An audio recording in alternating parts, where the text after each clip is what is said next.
The snow falls softly outside your window. Christmas lights twinkle in the darkness. Inside, families gather around warm fires, sharing gifts and laughter. But tonight, I'm going to share something different with you, because Christmas isn't always about joy and peace. Sometimes, beneath the twinkling lights and cheerful carols, something sinister lurks in the shadows. Something that waits for the one night when we let our guard down. Tonight, I have 3 true Christmas horror stories that will make you think twice before answering a knock at your door on Christmas Eve. Stories that prove the darkest nights of winter can hide the most terrifying secrets. So turn down your lights, and whatever you do, don't look away. Sarah Mitchell had always loved Christmas. The lights, the music, the warmth of family gathering together. But 2019 would be different. For the first time in her 34 years, she would spend Christmas alone. She lived in a small rental house on the outskirts of Burlington, Vermont. Her family was in Florida, and she had planned to fly down to join them. But a massive winter storm had other plans. All flights were canceled. The roads were impassable. Sarah was stuck. She tried to make the best of it. She decorated a small tree, made herself hot chocolate, and video called her family. But as night fell on Christmas Eve, the house felt emptier than ever. The wind howled outside, rattling the windows. Snow piled up against the doors. By 11:30 p.m., Sarah decided to call it a night. She had worked the day after Christmas, and sitting alone feeling sorry for herself wasn't helping. She brushed her teeth, changed into her pajamas, and was about to turn off the lights when she heard it. 3 knocks. Slow, deliberate, heavy. Sarah froze. Who would be knocking at her door at almost midnight on Christmas Eve? Especially in this weather. She walked slowly to the front door, her heart beginning to pound. The knocks came again. The same rhythm. 3 slow, heavy thuds. She approached the peephole carefully and looked out. A man stood on her porch. He was wearing a Santa suit, but not the cheerful, store-bought kind. This suit looked old, like something from decades ago. The red fabric was faded and dirty. Dark stains covered the front of the coat. The white trim was yellowed and torn in places. But it was his face that made Sarah's breath catch in her throat. He stood perfectly still, staring directly at the door. His eyes were wide, unblinking, reflecting the porch light with an unnatural shine. His face was completely expressionless. No smile, no emotion, just blank, empty stillness. His skin looked pale, almost waxy, like a mannequin. Sarah's hand trembled as she stepped back from the door. She cleared her throat. "Can I help you?" she called out, trying to keep her voice steady. No response. The man didn't move, didn't blink, just stood there staring. "Who are you?" Sarah asked louder this time. Still nothing.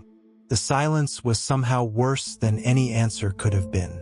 Sarah watched through the peephole as the man slowly tilted his head to one side, like a curious dog. But the movement was wrong. Too smooth, too controlled. And then he smiled. It started at the corners of his mouth and spread slowly across his face. Too slowly.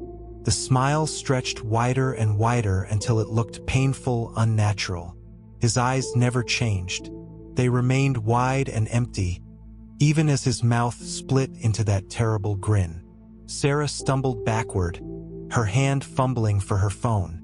She dialed 911 with shaking fingers, whispering into the phone that someone was at her door, that something was wrong, that she needed help now. The dispatcher told her officers were on their way but warned her it might take time because of the storm. Sarah kept her eyes on the door, expecting another knock at any moment. Instead, there was only silence. After a few minutes, Sarah gathered her courage and looked through the peephole again. The porch was empty. The man was gone. Relief flooded through her, but it was short-lived. A new thought crept into her mind like ice water. Where had he gone? She hadn't heard footsteps, Hadn't heard anything. Sarah moved to her living room window and carefully pulled back the curtain. The snow was still falling heavily, but in the glow of her porch light and the street lamp, she could see her front yard clearly. And that's when she saw the footprints. They led from the street to her porch, just as she expected. But they didn't stop there. They continued around the side of her house. Sarah ran to the side window and looked out. The prints circled the entire house. He had walked all the way around while she was inside. Her blood turned cold. How long had he been out there? Had he looked in her windows? Had he tried her doors? 20 minutes later, red and blue lights illuminated her snow-covered yard. 2 officers trudged through the deep snow to her door. Sarah let them in, and through chattering teeth, she explained everything. The officers took her statement seriously. They examined the footprints with flashlights, following the trail around her house. Sarah watched from her window as the beams of light traced the path. One officer counted out loud. "He circled your house 13 times, the officer told her when they came back inside. 13 times. While she was alone. While she was vulnerable. But here's the strange part," the other officer said, his expression troubled. "The prints lead away from your house, out into your yard, and then they just stop, right in the middle of the snow. We followed them carefully. There's no sign he doubled back or walked backward in his own prints. They just end." Sarah felt her stomach drop.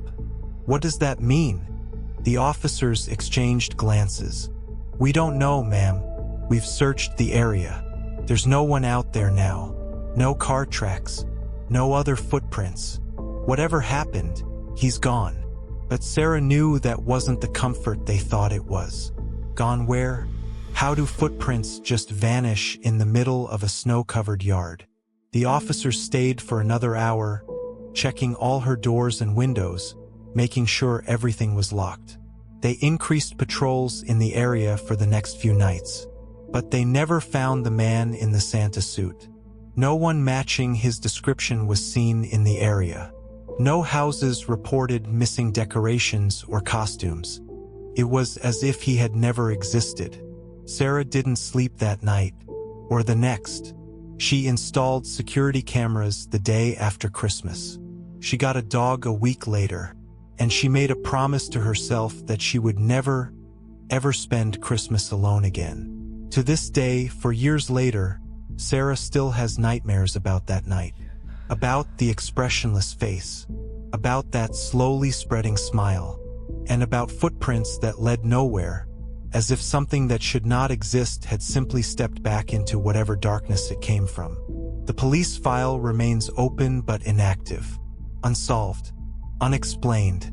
And somewhere out there, on cold Christmas Eves, Sarah wonders if he's standing on someone else's porch, smiling that terrible smile, circling another house in the darkness. 13 times.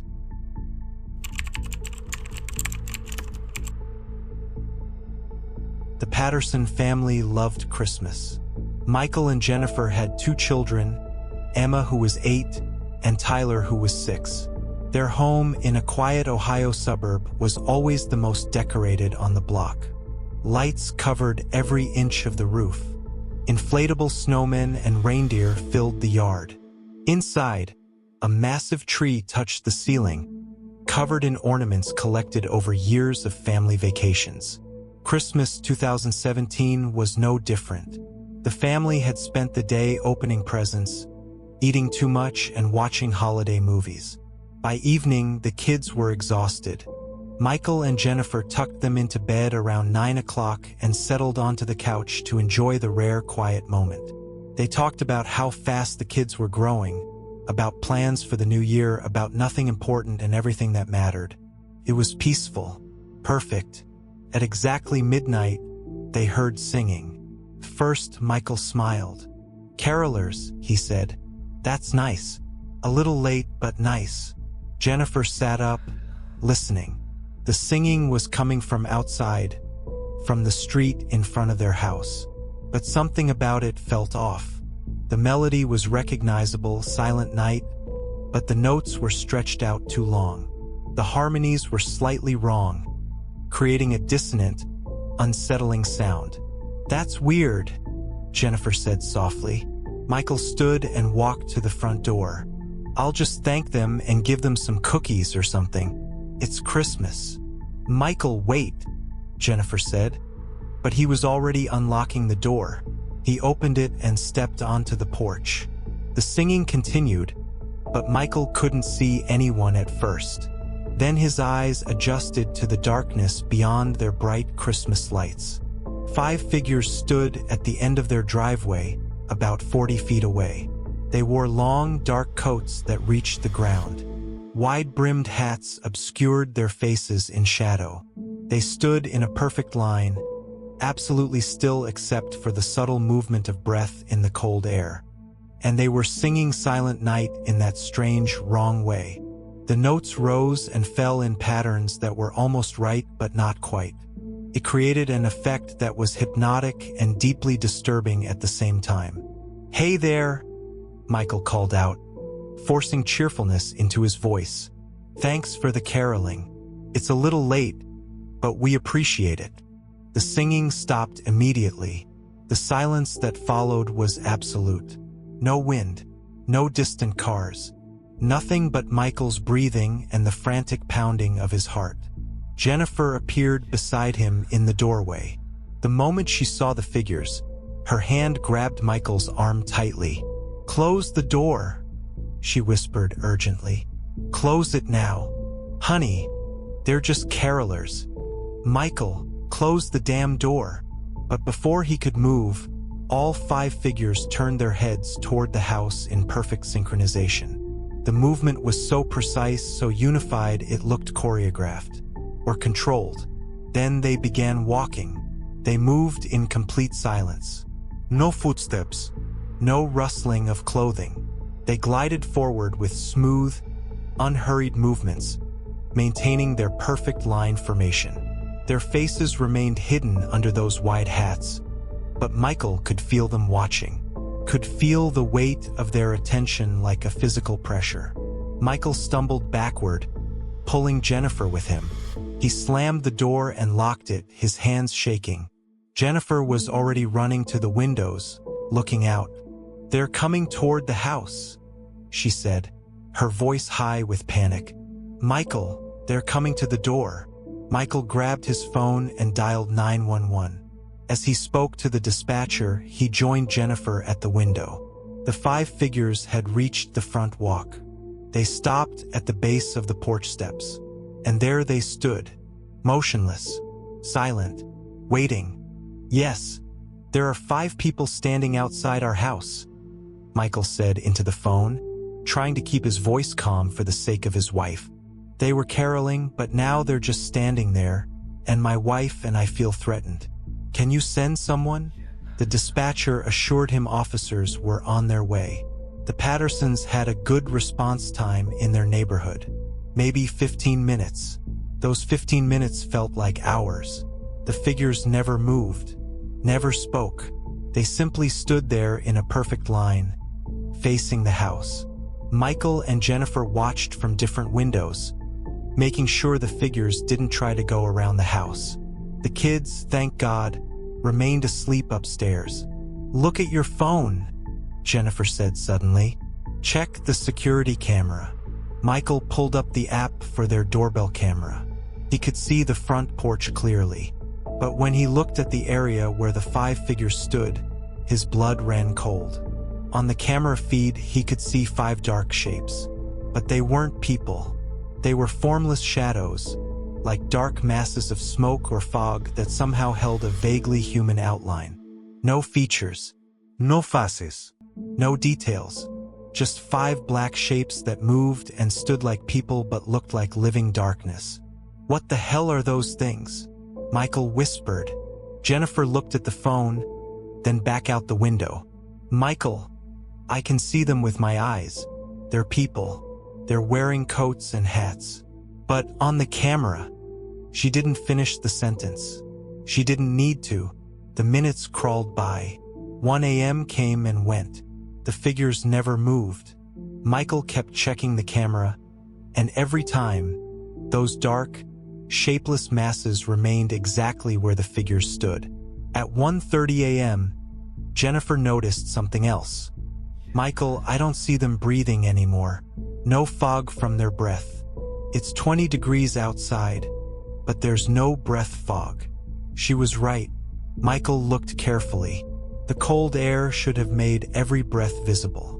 But the 5 figures stood in perfect stillness. No signs of breathing, no signs of life.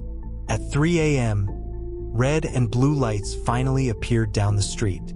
2 patrol cars pulled up in front of the house.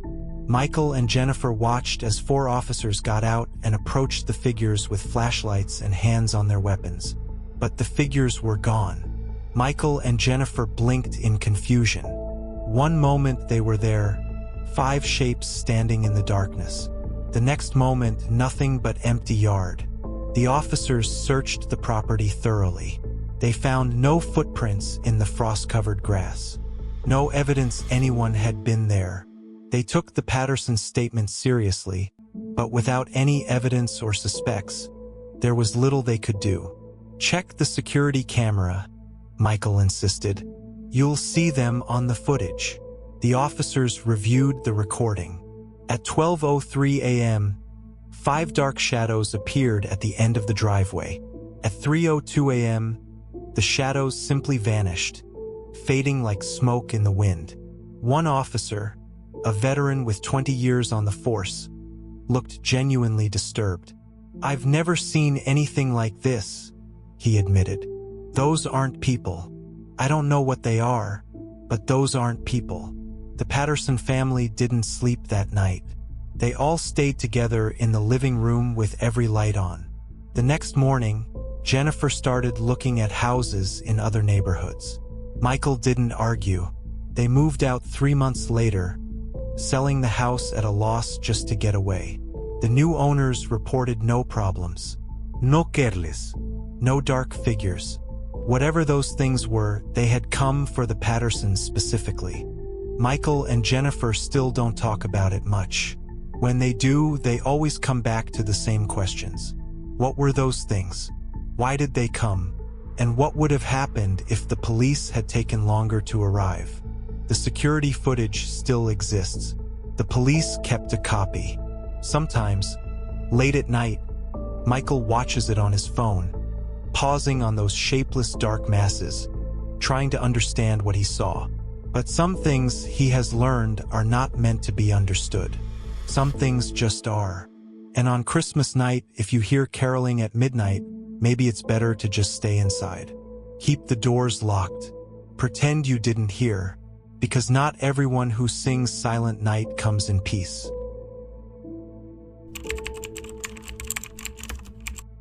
Emma Harris was exhausted. The Christmas shift at Manchester Royal Infirmary had been brutally long. 12 hours of back-to-back emergencies, families in crisis, and patients who needed every ounce of care and compassion she could provide. As a nurse, Emma was used to working holidays, but this Christmas had been particularly draining. She pulled into her apartment complex at 9:30 p.m., looking forward to nothing more than a hot shower, leftover Chinese food, and mindless television. She was too tired even to feel sorry for herself about spending another Christmas alone. As she approached her door on the 3rd floor, something caught her eye. A package sat on her doormat. It was beautifully wrapped in glossy red paper with an elaborate silver bow on top. A small card was attached. Emma smiled tiredly, probably from her mom, who always felt guilty about Emma working on holidays. She picked up the package, surprised by how heavy it was, and unlocked her door. Inside, she set the gift on her kitchen table and made herself a cup of tea first. She was too tired to rush. The box could wait a few minutes. When she finally sat down, Emma pulled the card free and read it. For Emma, Merry Christmas. That was all. No signature. No indication of who had sent it. Emma frowned. Her mother always signed her gifts. So did her sister. This was strange. She carefully untied the silver bow and peeled back the red wrapping paper. Underneath was a plain brown cardboard box, the kind used for shipping. No label, no markings. Emma lifted the lid. The smell hit her first. Sharp, metallic, mixed with something chemical. Ice had been packed around something in the center. Emma pushed aside the ice with one finger and saw plastic. Plastic bag, sealed with something dark inside. Her nurse's instincts kicked in immediately. She recognized that color, that texture visible through the plastic. She had seen it countless times in surgical suites. Tissue, organic tissue. Emma's hands began to shake. With trembling fingers, she carefully pulled the plastic bag from the ice. It was heavy, full of something solid. Through the condensation on the plastic, she could make out a shape. And then her mind finally processed what she was looking at. A human heart. Emma screamed. The bag fell from her hands, hitting the table with a wet, heavy thud. She stumbled backward, knocking over her chair, her mind refusing to accept what her eyes had seen. No, this couldn't be real. This had to be a prank. A horrible, sick prank. Maybe it was a pig's heart or a cow's heart. Something from a butcher shop. Not human. Couldn't be human. But Emma was a nurse. She knew anatomy. She knew what a human heart looked like. And that was a human heart. With shaking hands, she called 999. The police arrived within 8 minutes, followed shortly by crime scene investigators. Emma sat in her living room, wrapped in a blanket, while officers photographed the package and carefully collected the contents. "Do you have any idea who might have sent this?" Detective Inspector Sarah Chun asked gently. "Any enemies? Ex-boyfriends? Anyone who might want to frighten you?" Emma shook her head numbly. "No, nothing like that. I'm just a nurse. I work, I go home, I see my family on weekends. I don't have enemies." The heart was sent to the forensic pathology lab that night for emergency analysis. Emma gave her statement, provided her fingerprints for elimination purposes, and was finally allowed to leave her apartment. She spent the night at her sister's house, unable to even think about sleeping in her own bed. 3 days later, Detective Inspector Chun called Emma and asked her to come to the station. Her voice was serious, troubled. In the interview room, Chun laid out a file on the table. "The DNA results came back," she said carefully. "The heart is human, as you suspected. It was removed within 24 hours of being delivered to you. Very professionally done, surgical precision. And we were able to identify who it belonged to." Emma waited, her stomach churning. "David Fletcher," Chun said, watching Emma's face carefully. "Does that name mean anything to you?" Emma felt the blood drain from her face. "David Fletcher? But that's impossible. You know him?" "He was my patient," Emma said, her voice barely above a whisper. "He died 5 days before Christmas. Natural causes. Heart failure. I was there when he passed. I was one of the nurses in the room." Detective Chun nodded slowly. "We know. We've confirmed all of that with the hospital. Which brings us to a rather significant problem." She opened the file and pulled out a photograph. It showed David Fletcher's body in the hospital morgue. The chest opened during the postmortem examination. His heart was clearly visible, intact in his chest cavity. "His heart was never removed," Chun said. "We've had the hospital's chief pathologist examine the body personally. David Fletcher's heart is exactly where it should be, undisturbed." Emma stared at the photograph, her mind struggling to process what she was hearing. Then whose heart was in the box? "The DNA is a perfect match for David Fletcher," Chun finished. "We've run it 3 times. It's his heart. Except it can't be, because his heart is still in his body." The room seemed to tilt. Emma gripped the edge of the table. "That's impossible." "We know," Chun said quietly. But the DNA doesn't lie. Somehow, you received David Fletcher's heart even though David Fletcher's heart never left his body. The investigation expanded. Police interviewed everyone who had been at the hospital when David Fletcher died. They checked security footage at Emma's apartment building. They examined the wrapping paper, the box, the plastic bag, looking for any trace of the sender. They found nothing. The security cameras at Emma's building showed the hallway outside her door for the entire day. The footage was clear and uninterrupted. Not a single person approached Emma's door. No delivery drivers. No neighbors. No one. At 6:47 p.m., the hallway was empty. At 6:48 p.m., when the camera refreshed, the package was sitting on Emma's doormat. It had simply appeared. Medical experts were brought in. How could two hearts with identical DNA exist? The answers ranged from unsatisfying to impossible. Cloning? Not that advanced yet. Twin hearts? Médicalement impossible. A mistake in the DNA testing? Ruled out after multiple confirmations at different labs. One forensic pathologist, off the record, admitted to Detective Chun that he had no rational explanation. "It's as if someone made a copy of his heart," he said. "Not a clone, not a transplant. An exact duplicate down to the cellular level. But we don't have technology that can do that. No one does." 3 weeks after Christmas, the investigation stalled. There were no leads, no suspects, no rational explanations. The case remained open but inactive. Emma couldn't go back to her apartment. She moved to Liverpool 2 months later, transferring to a different hospital. She went through extensive therapy trying to process what had happened, trying to make sense of something that defied all logic and reason. But some questions have no answers. Why did someone send her that heart? How did they create a perfect duplicate of a dead man's organ?